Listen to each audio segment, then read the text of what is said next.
Today we're doing projectile motion horizontal launch practice.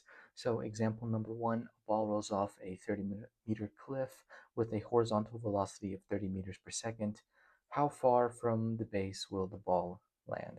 So as you can see on the left, we have a ball.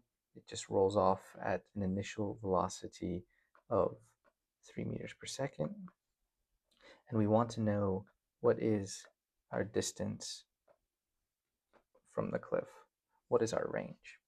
So first thing we want to do is we want to split this up into both horizontal components and vertical components.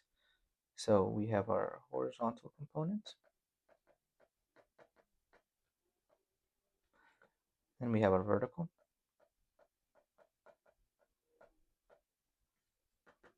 So I'm actually going to solve for vertical one first.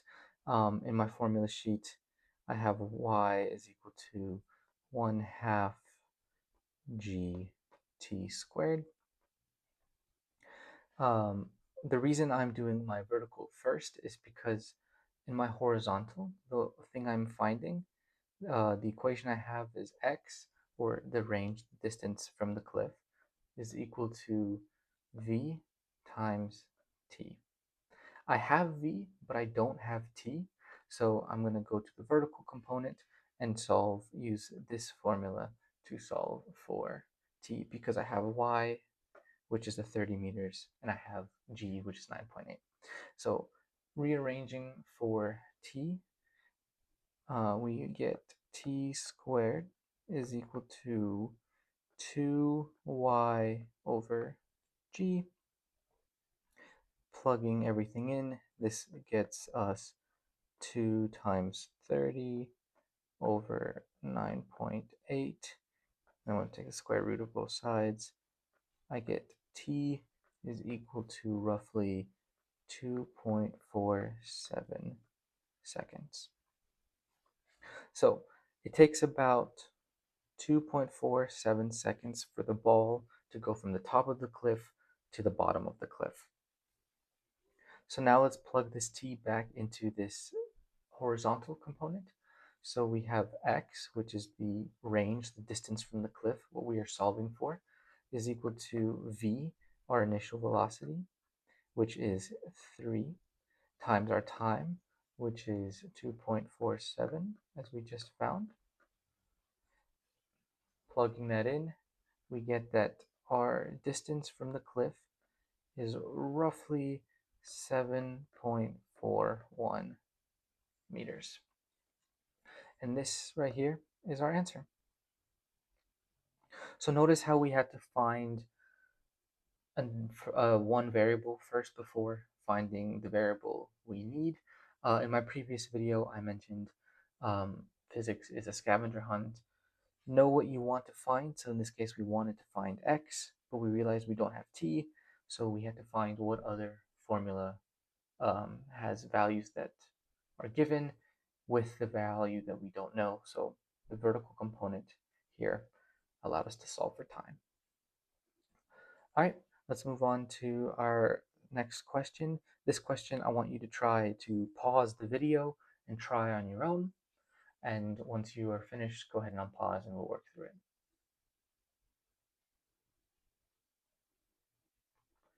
Awesome. Hopefully you had a chance to solve it. And if you are stuck in any place, we'll walk through it right now. So we have a cannon shoots a ball horizontally at 12 meters per second off of an 18-meter high cliff. How long will the ball be in the air and how far will it go? So first things first, kind of in our box here, we see that their acceleration in the x direction is 0. That may be confusing, especially because the cannon fires the ball, but the problem, the projectile motion problem, happens as soon as the ball leaves the cannon. So projectile motion always has 0 acceleration in the x direction. So right here. And our vertical acceleration is gravity. So similarly to our last problem, we are looking for how long it'll be in the air and how far it'll go. So to find out how long it'll be in the air, I'm going to use the same formula I used above, being y is equal to 1/2 gt squared. So y is equal to 1/2 gt squared. We know that y is 18 meters. We know that g is 9.8 t squared. If we arrange for t, we will get 1.92 seconds. Hopefully that is the same thing you got. If you got a different answer, please write in the comments below. If you did it a different way, also write in the comments below. There's multiple ways to solve these problems, and I love seeing all of them. Next, we're going to find how far the cannonball landed from the cliff. So I'm going to use the same formula. X is equal to v initial times t. So we know v initial is 12 meters per second, and we know time is 1.92 seconds.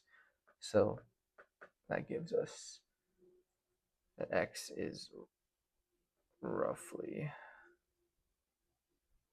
23 meters. That the ball lands roughly 23 meters from the cliff. Hopefully you got something similar. Again, if you got any variants, please let me know in the comment section below. And yeah, so these are the two horizontal projectile motion, horizontal launches. These are the most basic type of projectile motions. In the next video, I'm going to talk about projectile motion angled launches. So there's going to be a vertical and a horizontal component, and we'll do some practice problems there. So make sure to check that video out. Thank you, and see you next time.